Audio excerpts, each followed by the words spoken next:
We're very pleased that you've joined us for our Spring 2017 installment of the Sharing Ocean Acidification Resources for Communicators and Educators webinar. Let me get my slide here. There we go. Okay, sources presented by NOAA National Marine Sanctuaries and Ocean Acidification Program in partnership with Washington Sea Grant and the Institute for Systems Biology.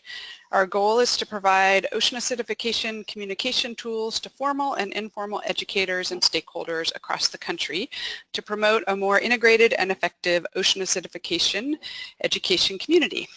I'm Laura Francis, Education Coordinator at the Channel Islands National Marine Sanctuary, and I will be moderating today's session. And we also have Jen Bennett-Mintz from the NOAA Ocean Acidification Program on the webinar, who will be behind the scenes today helping answer questions from attendees.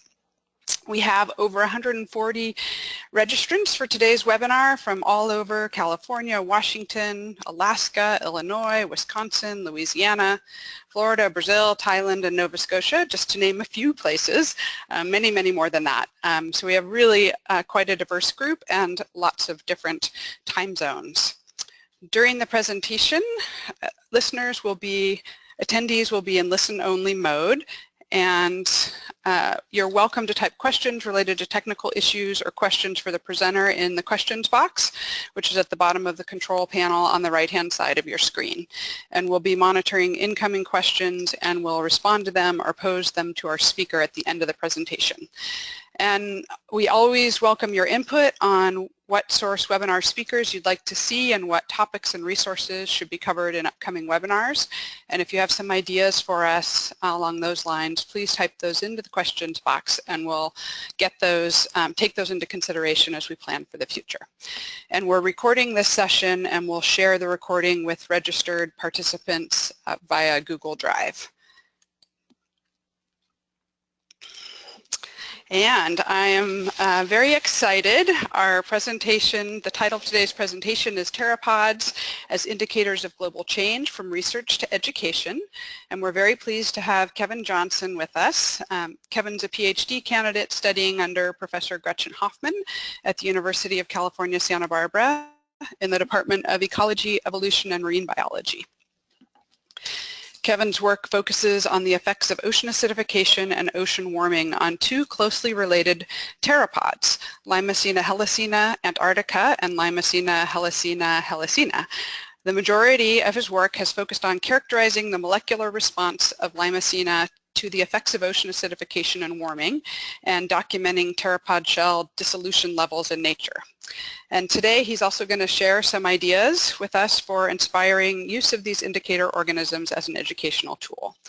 And I've had the great pleasure of working with Kevin and the Hoffman Lab over the past several years on education projects related to ocean acidification, and I'm very excited about the topic that he's going to share with you today. So Kevin, I will go ahead and hand you the reins here, and we can get started. Wonderful. Thank you, Laura. Hi, everyone. Give me a second as I make sure this screen is working properly.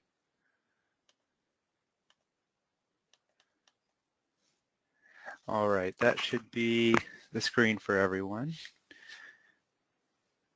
Please send in a message if you don't see the main screen. All right, welcome everybody. Good afternoon.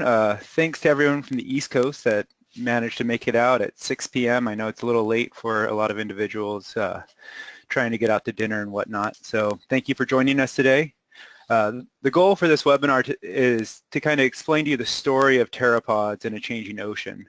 I'll be focusing primarily on the work that has been done with the Hoffman Lab in Antarctica, and we'll also be touching on some work that we've been doing in collaboration with Laura Francis and the Santa Barbara Channel, collecting pteropods here in California and looking at dissolution shells.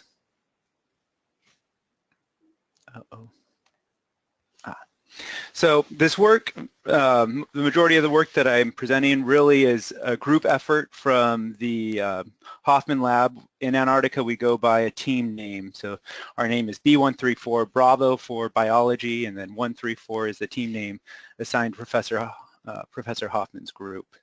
So this is all of us. We've spent 2 field seasons down in Antarctica collecting pteropods and trying to understand how they respond to ocean acidification. Here we have a picture of the pteropod Limacina, helicina, Antarctica. This image is very, very magnified. If you can look at the top of Limacina, helicina, or I have it spelled out in the title there, you actually see a much better depiction of their actual size. So these individuals are very, very small. The biggest individuals are upwards of a couple millimeters, where many of the ones that we collect in Antarctica are a half a millimeter to 1.5 millimeters in diameter. In addition to being very small, their shells are very, very thin, from 2 to 9 micrometers in thickness, which is in part why they are so interesting to study as far as ocean acidification goes.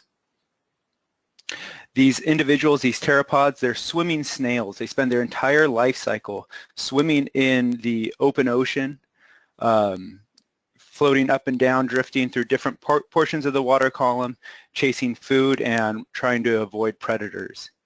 In the Antarctic in particular, these individuals live close to underneath the sea ice and are actively scavenging any sort of phytoplankton that they're able to find by secreting a large mucus net that they use to trap predators, and then they pull that up and they're able to feed off of phytoplankton that way. As members of the zooplankton, they're part of what we like to think of as a marine trail mix, kind of an assortment of edible goodies that fish love to eat. Fish and other small organisms will come through and predate on a whole range of these marine trail mix, marine invertebrates, phytoplankton, and different zooplankton. This trail mix, these pteropods, as part of this trail mix, as I said, they move throughout the water column. They're shelled snails that swim, and as such, they sink very, very rapidly, and they can swim back up. So this is a video that I've taken with the Antarctic specimens from some individuals we collected. In McMurdo Sound in particular, in Antarctica, these pteropods are very, very abundant. This collection of individuals, there's about 150 in this beaker right here. Those were 1/10 of what we collected on a single toe. So they're very, very abundant, and they provide an incredible food source for things like these fish. So this is coming up a video by Henry Kaiser. You can find this video online, and we can share the link with you. But these fish are Pagathynthia borgavintiae. They are ice fish. Some early work looking at gut content of these fish noted that approximately 90% of their gut content was pteropods. These fish, in turn, feed other members of the food chain in the Antarctic ecosystem. So here we have penguins that are taking a break from looking for fish to come up and make sure that we are not other penguins eating a meal that they're missing out on. So this group of juvenile emperors was out on the Ross Sea and saw us on the sea ice and came by to say hi. You can hear him speaking here in a second.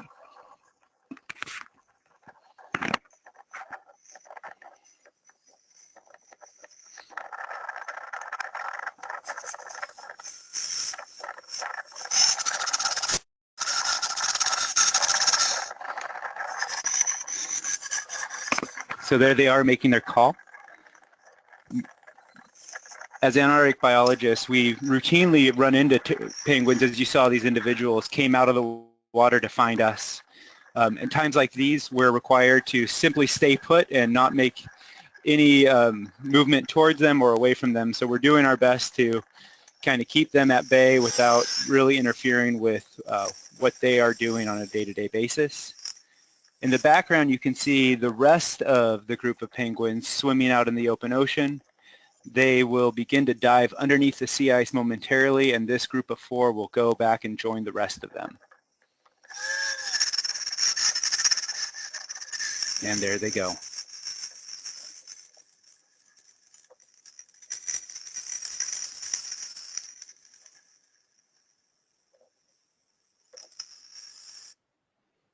So, as I said, these pteropods, Limacina, are part of the Antarctic food chain. We have phytoplankton that's growing in the sunlight right underneath the sea ice, being eaten by pteropods, which are in turn being eaten by fish, that then the penguins and the seals that live on the sea ice are diving down and eating those.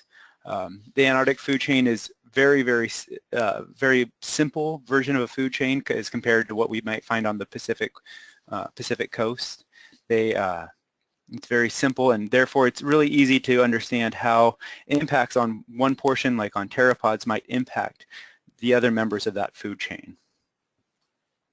So here we have a quick question about ocean acidification for everyone. So we're asking, how familiar are you with ocean acidification? And Laura, can you get that running?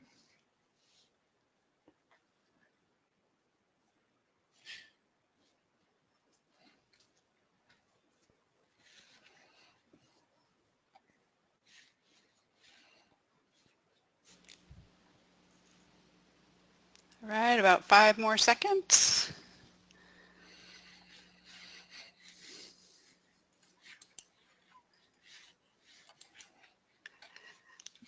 Okay, Kevin, can you see those results up there? Yes, wonderful. Okay. Great. All right, so it looks like everyone is at least is pretty familiar with a few experts in the field, so that's great. We'll move through a little quicker than I would have on some of this next slide. So just for a brief review for everyone, ocean acidification is the process through which carbon dioxide from the atmosphere is absorbed by the ocean. As everyone, I think, knows by now, about 1/3 of all carbon dioxide that we've emitted in the atmosphere has been absorbed by the oceans. That dissolves carbon dioxide, reacts with water to form carbonic acid, that disassociates. That addition of carbonic acid is what causes the change in pH, the seawater pH, to be lowered, and that affects shells. On the right-hand side of this figure, we see a series of pteropod shells that had been exposed to low pH conditions for 30 days. And this is actually a subset of the sampling of the images by David at National Geographic that are, the full set goes to 45 days that shows pteropod shells fully dissolving. A major reason why this is because their shells are made out of a more soluble form of calcium carbonate known as aragonite. And aragonite has been really important. People have been looking into how aragonite and pteropods interact with the carbon cycle for a really long time. There's a water column dissolution of aragonite in the Pacific Ocean published in Nature in 1985, and that's not even the first of these studies looking at pteropod shells, but just to show that this work goes back quite a ways. And more recently, a large body of researchers, myself included, we're using pteropods as sentinel organisms for ocean acidification. There was recently a really good review just released 10 days ago in Earth Science Reviews talking about shelled pteropods in peril and looking at, from many different perspectives, how pteropods can be used as sentinel organisms and the areas in which the field is going to and needs to progress. So the goal of the next little bit is to talk about how we can take what we know about pteropod shells right now, what we're learning currently, and how can we incorporate that into the classroom. So the next little question we have is, have you used ocean acidification demonstrations in the classroom?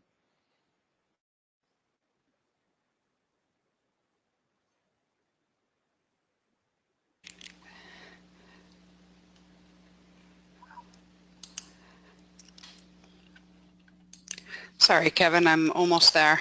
It's okay. Okay, we don't have that one anymore. Okay, no worries. I'm going to hope you have two other options of questions. that's fine. I'm going to hope the answer is yes. And I just want to point everyone real quick to this really simple, it's really easy to do, and I'm sure if everyone's been aware with ocean acidification work that we've seen this example, but this is a nice kind of example of how carbon dioxide can influence the pH of water.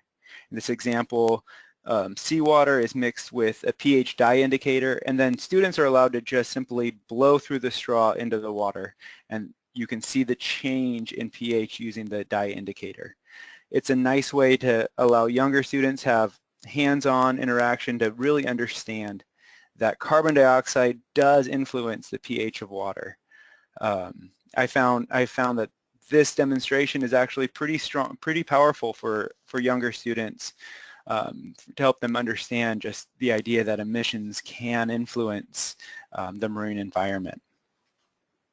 So what do we know about what will happen in the future?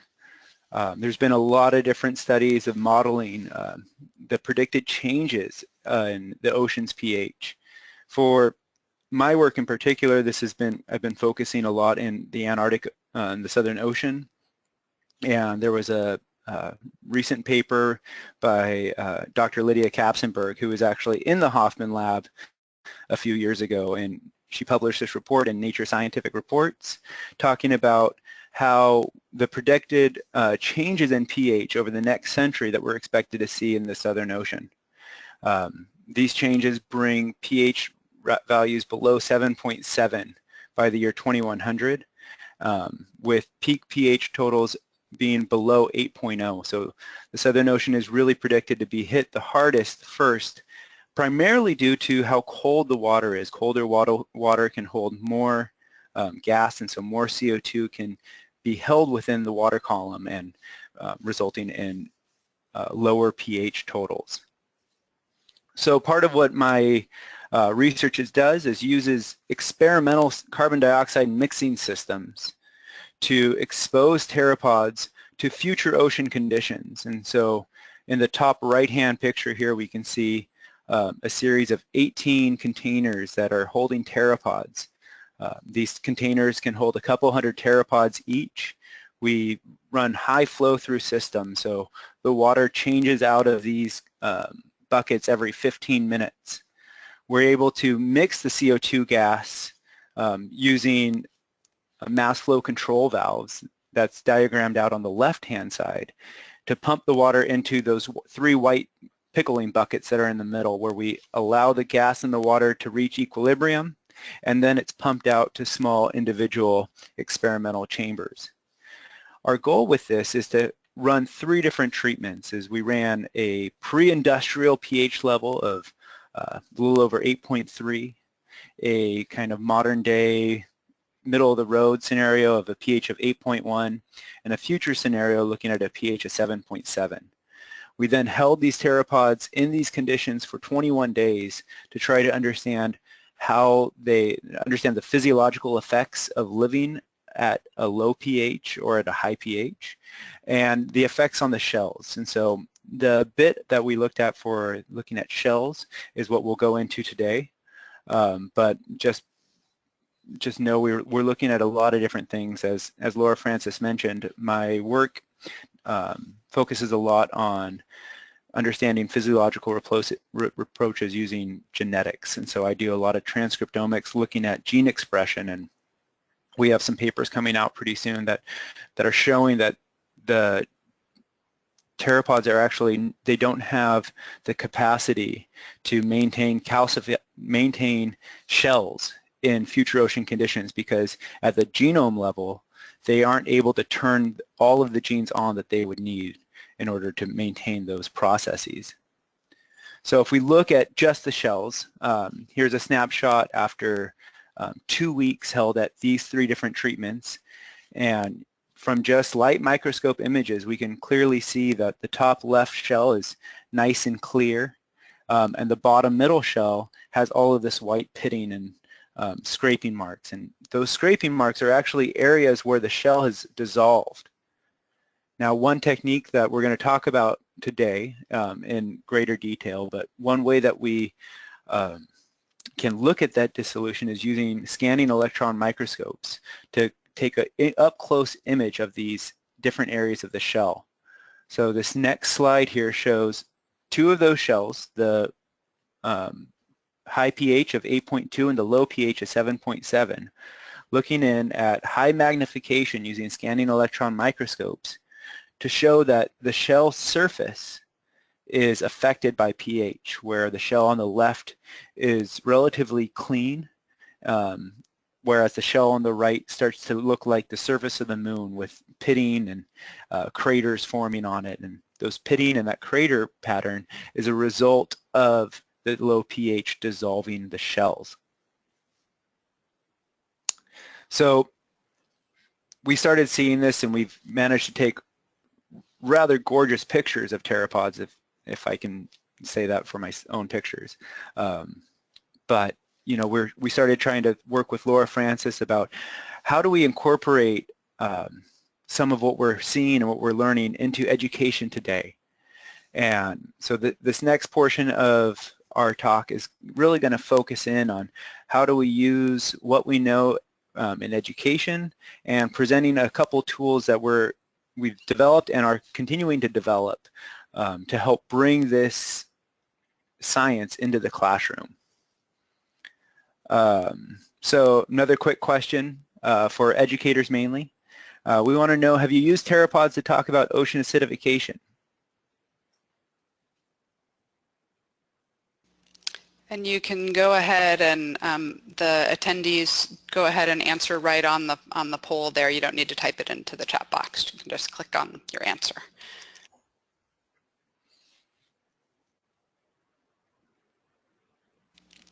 Five more seconds here to vote.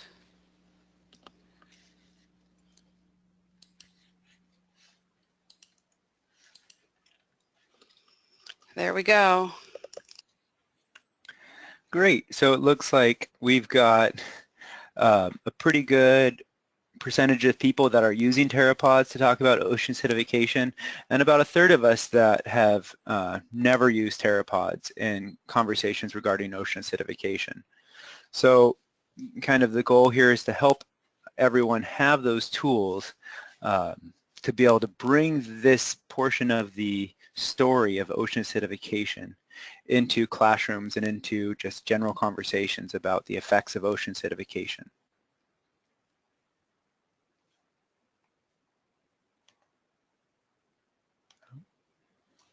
So the way that we've thought of using pteropods in the classroom is to focus on the shell and bring in scanning electron micrographs. This panel right here is modified from a paper that we've put out in Biogeosciences Discussions. It's in review right now. And what this allows us to do is, on the left-hand side, you can see two shells, one relatively pristine and one impacted by low pH causing dissolution of the shell. Interesting thing to note is both of these images are of pteropods collected from the wild. So these individuals have not gone through experimental systems. They have simply been collected from the field, and we've used scanning electron microscopy to look at their shells. And one thing we've seen as we go through different collections, and this has been seen by a number of many other researchers who have been doing this throughout the entire world. Once again, I'm only really focusing in on the work that we've done in Antarctica right now. And we see globally that a large percentage of the pteropods that we collect show some level of dissolution.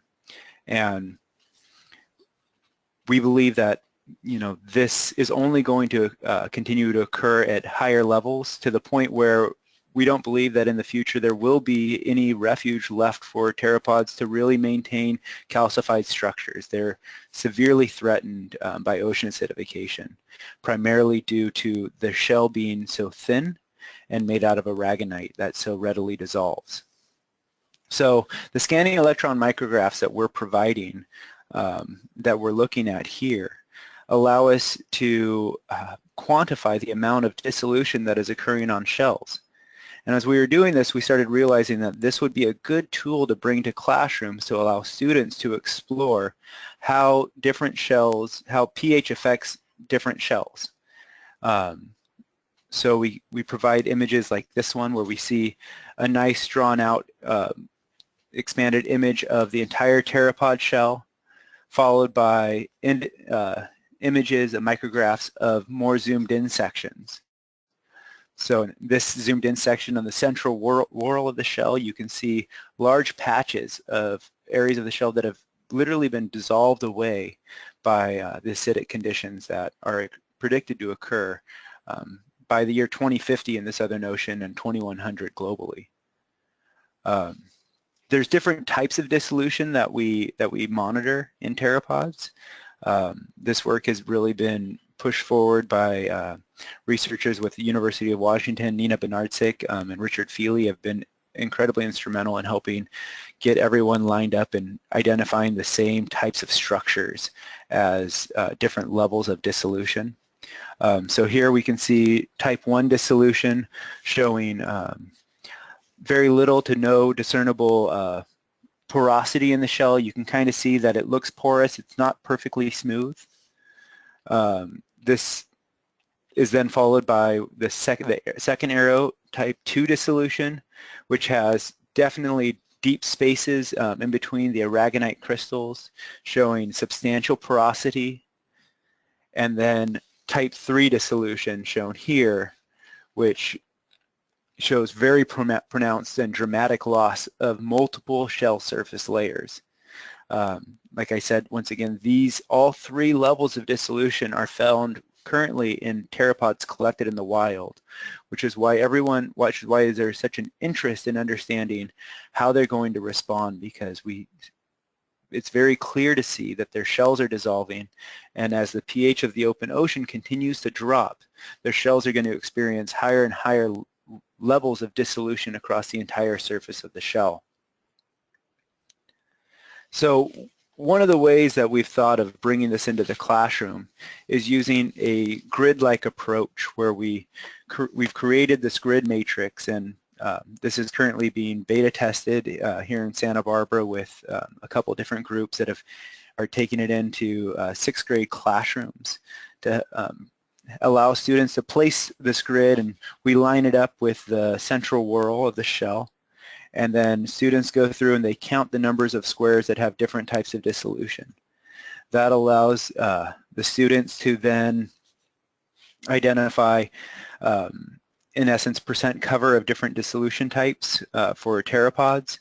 And as I said before, we provide images that have different levels of dissolution that come from different pH environments, so that students can have a wide array of approaches of looking at shells like this that are highly dissolved versus shells that are in more pristine condition. This can be modified once again to different types of questions that students can ask, or that teachers can, educators can bring up, as far as having students make a prediction as to, if you take a shell and you find so much dissolution on the surface, what pH category was it likely to have been found in? These packets that we're putting together primarily contain images of pteropods collected from the Antarctic experiments that I've talked about here, but also from here in Santa Barbara Channel with the collections made on board the RV Shearwater, where we've gone out and we've even taken students out with us collecting pteropods in the Santa Barbara Channel, and allowing them to see the pteropods while they're still alive and swimming. And then we're bringing them back to our lab here in UC Santa Barbara and imaging them on the scanning electron microscope to provide the students then with the micrographs of the images of the pteropods that they helped collect, and trying to help, complete the circle where students have an opportunity to get hands-on experience with some field work, but then really the take-home message is back in the classroom, where they're looking at the different micrographs from different collections and from our experiments, and allowing them to come to their own conclusion about the effects of pH on shell dissolution. In addition to this, we've been working with the Quasars to Sea Stars High School program. Kelly App is the program manager for that group, and they've even put together a small little video clip that we'll play a small portion of it here. I've included the URL to their the Santa Barbara Natural History Museum's YouTube page, where they have the entire 7-minute.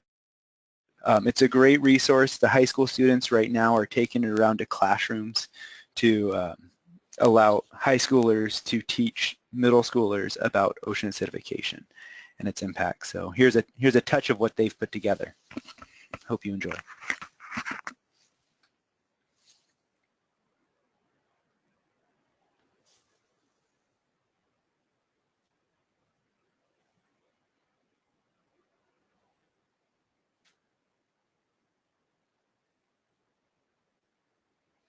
By now, many of us know it's important to carpool, turn off the lights, and use public transportation whenever possible. But do you know why this is so important? Here's a story to explain. Meet Coco the coccolithophore and Terry the pteropod. They're plankton that live in Channel Islands National Marine Sanctuary, but they both have family members who live all throughout the global ocean. This zooplankton and phytoplankton spend their days getting big and strong so they can support the ocean food web. Coco likes to spend time closer to the surface of the ocean so she can absorb energy from the sun and produce oxygen. Did you know that phytoplankton produce about half of the oxygen we breathe? Terry spends his days down low in the ocean, hiding from predators such as salmon and other fish. During the night, he floats closer to the surface where he can eat and grow strong. I just love the little image of those pteropods and the coccolithophore with those big muscles. It's such a great video that the Quasars to Sea Stars High School group has put together, and like I said, it is available on the Santa Barbara Natural History Museum's webpage as something that you can incorporate into some of your educational pieces, and it's just a great resource that's coming out from some high school students who took this project on, and really proud of the kids, and it's been an exciting time interacting with them and helping them develop that. And so I really want to introduce the ocean acidification, the dissolution packets. Like I said, there's a series of micrographs that we're providing that are going to be distributed so that students can measure different amounts of dissolution on shells exposed to different pH levels. There's, like I said, individuals from field collections to experimental collections. With all of the shells, we also provide the pH and the pH of the shells that when they were collected, the pH of the ocean from the area where the shells were collected, to allow students to have that little bit of data so that they can compare the amount of dissolution they're finding in one shell to the amount of dissolution found in another shell, and use that information along with the pH of the ocean where they were collected to try to decide, what shells were from what environments.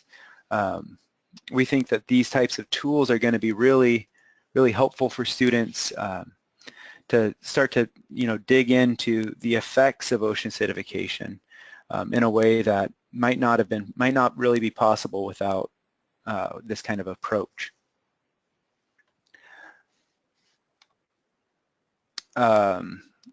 There are, however, a limited number of packets, so I want to direct you to Laura Francis for availability of packets.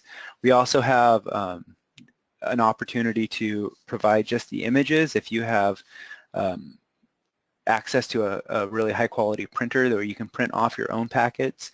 We're happy to share that information as well. Laura Francis is going to be organizing the distribution of these packets. And so we're going to do a quick poll to kind of gauge how many individuals would be interested in receiving a packet, and you go from there to see whether or not we need to have more made.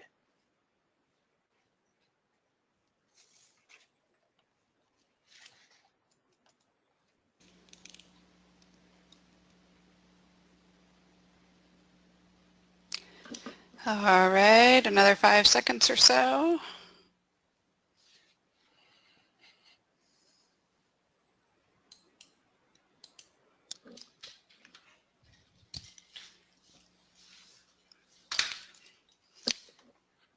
All right, wonderful. So looks like we have a little bit of interest, a good amount of interest from everyone.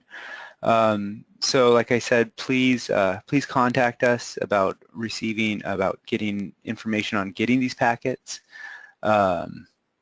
It's a resource that I think will be really helpful for individuals talking to both middle school and high school students about ocean acidification effects, and helping us understand, helping students, get really digging in to science, and how do we go from hypothesis testing to from field collections to hypothesis testing. And it's a whole packet that we're putting together, and we're hoping to write up some curriculum here in the near future as well. I also want to point everyone's attention to a science education virtual conference that's going to be held on May 13th. Professor Gretchen Hoffman will be involved in the conference, as well as Laura Francis and a number of other excellent speakers. I highly recommend, if you can find the time to attend this virtual conference, that you make it. There's going to be a lot more resources from different areas outside of just pteropods that are going to be made available, and help individuals who are really trying to teach this in the classroom, give them tools and resources to really expand that. And with that, I spoke really fast, and I'm sorry, Laura, but that's what I have. So if we want to open to questions. That was awesome, Kevin, and I'm so glad that you're opening it to questions, because we have so many questions. And I was wondering if we would be able to get through all of these. So I still don't know if we're going to get through all of them, but I'm going to go ahead and we'll get started on them right now. So got a question about how many species of pteropods are there? Ooh, that is a great question. There are quite a few species of pteropods. I have been focusing on individuals that are Limacina, but there are many different forms of shelled pteropods. There's Mediterranean pteropods. Off the top of my head, I can think of about 15 different species names, and I know that is only a small percentage of the total. One of the reasons we focused on Limacina in particular is on the Pacific coast. It is a major food source for juvenile salmon, and as I said, in the Antarctic, they are really, really important components of the shortened food chain down there. Great. And we've got several questions just related to the experimental design in terms of the pH range tested in your experimental procedure. Okay. Yeah, so the pH range that we tested was between a pH of 7.7 and a pH of 8.3. The reason for choosing those values, a pH of about 8.3 represents, in the Southern Ocean, a carbon dioxide concentration of around 320 parts per million. That is lower than the atmospheric level of carbon dioxide right now. So that we kind of use that value as kind of a control or previous oceans condition. Then we've used a pH of 8.1, which is about a carbon dioxide level of about 515 parts per million in the Southern Ocean. That, from all of the different pH measurements that we've taken in the Southern Ocean, is kind of a middle of the road what they experience on an annual basis currently. And then we used a pH of 7.7, which is a value that they're expected to start to see by the year 2050 on an annual basis. So we chose those values as they span the natural variability and the predicted conditions for the near future. We thought about going lower. If we go to the year 2100, we would have had a much lower pH. However, as we've seen, the values at 7.7 are pretty detrimental to pteropod development. Okay, and related to that is at what point does the dissolution harm the pteropods? That's a great question, and that's a majority of what the other work that I do, which is working with what's called transcriptomics. So we're measuring how much a gene is expressed. So organisms have all of their genes kind of like it's their library of different genes that they can use. And what we do is we sample what books have they checked out from the library. And we can see how many times they've used a different gene and what different genes they're using. And we use that to look at how does pH change the way that they use their genes. We specifically focus on gene sets that we know are involved in calcification, for example. And when we do that, we see that at a pH of 7.7, most of the genes involved in calcification are actually turning off. And what that tells us is that at those pH levels, it is so stressful that they're kind of just shutting down and trying to wait through and hope that the environment gets better. At a pH of 8.1, that's not quite the case. They're still able to calcify, but the gene expression levels of those genes is dampened compared to the higher pH of 8.3, where everything is happy, everything is turned on and running at very, very high rates. So to come back to the question, it's about around a pH of 7.7 has some major effects on the physiology of these pteropods. And a related question to that is, do the shell alterations also affect the internal organs? That's a great question, and it's an area that there's a lot of interest in further exploring. One difficulty with these individuals is their small size. So as I alluded to in the Antarctic species that we're collecting, a lot of these individuals are less than 1 millimeter in diameter.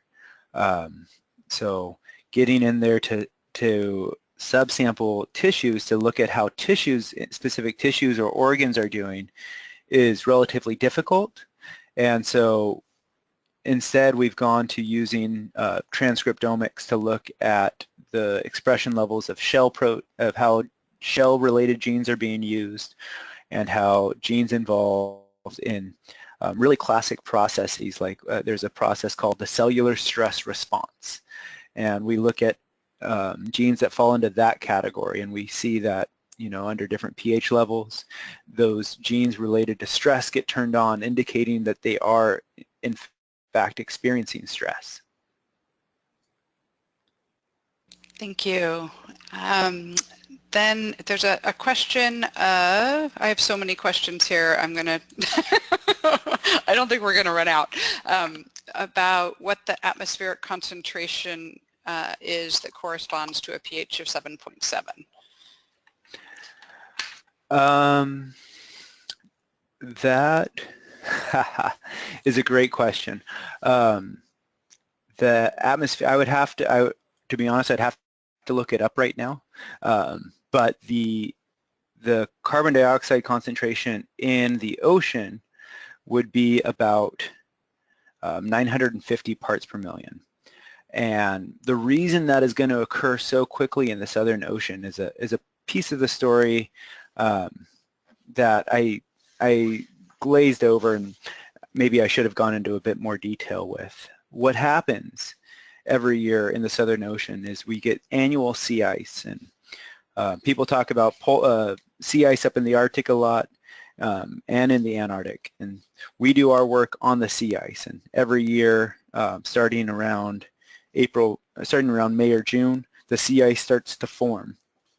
And what happens is you end up by middle of the winter having a 6-foot thick piece of ice covering large portions of the Southern Ocean.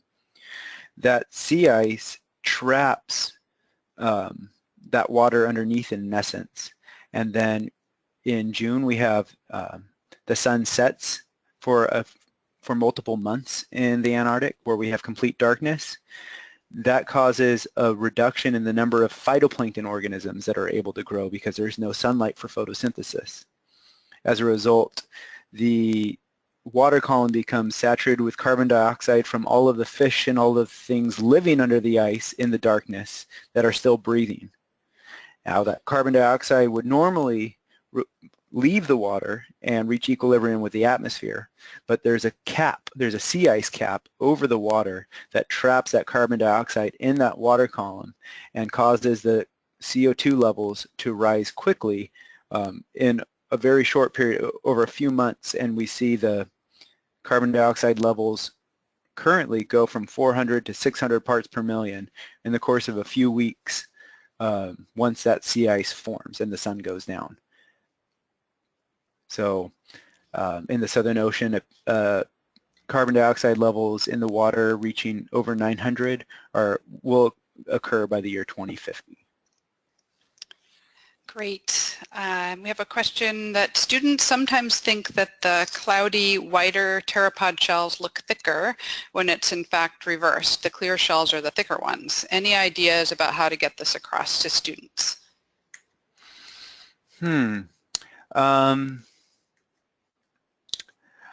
That's a great question.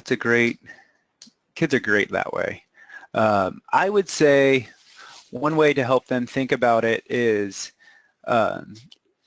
if you can get something like a piece of chrome that's being eaten away, and you can show, or any type of metal that's corroding away, and show that, you know, if you have a piece that's really, really clean versus one that's been eroded, that the erosion, that the markings that are occurring as a result of losing shell. I wonder if there's I'll have to think about that one a bit, about how to communicate that to students a little bit better off the top of my head. That's a tough one, and I think the scanning electron micrographs might help students to see that what they see as the white, what they think of as thickening, the micrographs I think really will help show the students that it's actually the loss of that shell surface. And that's one reason that we use both the light microscope images to show the shell that shows those white areas, coupled with scanning electron micrographs that show that those same areas, and it's the same shell in both pictures. And you can see in the micrographs that it's pitting and not thickening. Great. And there's a lot of just comments related to people wanting to see the images and get copies of the packets. And one person asked if you've thought about making this activity into an app. Oh, I've not thought about making it into an app. I would love to discuss more what kind of applications with an app that this individual is thinking of. You know, pteropod shells, like I said, are very, very small for the most of the ones that we collect. So it would be difficult to do this kind of exercise with freshly collected individuals. We really need to bring it in to get the micrographs. But I could see how it could be used in an app if we provide all of the software, all the images, and then used image analysis software to look at different levels of dissolution. And that's something that we do for our publications, and Laura Francis and I have actually talked about trying to incorporate that into some of the educational units that we're putting together. Yeah, and if that's something people are interested in, the image analysis software, let us know when you request packets too. It'd be good to get an idea of how many people are interested in that and have the ability to do that in their classroom. And this is just a great question here. Kevin, you've been doing a great job with the rapid fire. How do you answer the question of why do we care about pteropods? Why do we care about pteropods? Because pteropods are a key component of the food chain. You know, if we lose, so in the Southern Ocean in particular is a nice story because people like charismatic macrofauna like penguins and seals. Those tend to really grab at people's heartstrings, you know. And so talking to them, talking from the story from the Southern Ocean, you know, the food chain is very, very small. If we look at the ice fish that most of these penguins, whether they're emperor penguins or the smaller, incredibly cute Adelie penguins, and if you have not seen an Adelie penguin run across the sea ice, go find a YouTube video now because it's the cutest thing you'll ever see. That aside, these penguins and the seals are eating fish that 90% of their diet is pteropods. So if we lose pteropods, the fish are going to lose a major component of the food chain, of their primary source of energy. If the fish lose their primary source of food, that's going to make them less nutritious for seals and penguins, which will have a major impact on those populations and on whale populations, the minke whales that come through the Southern Ocean across the board. So I think when you're talking about people that aren't sure that we should care about pteropods, I think it's important to remind them of how they're connected in the food chain, and losing one link can have very dramatic effects on the upstream organisms. Awesome. And I'm just gonna, there's a couple comments here. One that by Richard Feely that says there are about 32 species of pteropods worldwide. So that's a little add-on there. And also from Dick Feely, he says some scanning electron micrograph images from Puget Sound show dissolution all the way through the shell, which might be helpful to students as well. So maybe we can get a hold of those also. And then, well, first, thank you, Dr. Feely, for that. We would love to incorporate some of what's being found by you and Dr. Bernarczyk up there to include in these types of educational outreach, and it's hoping to bring that conversation up here shortly.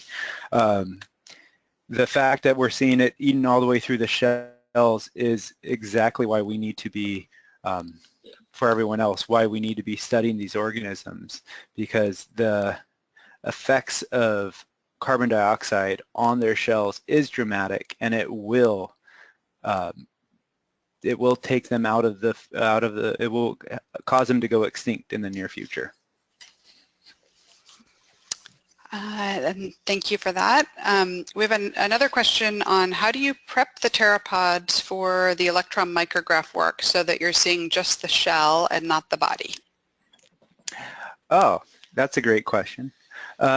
So with our collections, we pull the animals out and pretty much immediately preserve them in ethanol. And then when we bring them back to the lab, we pull them out and we mount them on small little stubs that are about 1/4 of an inch in diameter. They're attached to a sticky film so that they rest with the top side facing up. And then we dry them in a desiccation chamber for about a week, and that allows everything to really dry out. Then we coat them with a thin layer of gold. And what that does is that allows, when the scanning electron microscope hits the shell, it's only reading the metal that's coating the shell, so that you don't get any sort of interference from the actual body that's dried out inside of the shell. But we do not remove the organism.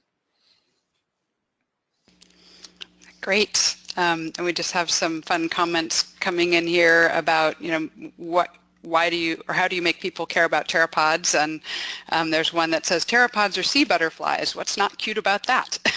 And then another person said, aren't they considered the canary in the coal mine for the food web in the plankton? So people are coming up with some of their ideas too about why pteropods are important. So, and gosh, I have let's see, what time is it? How many more of these questions can I do?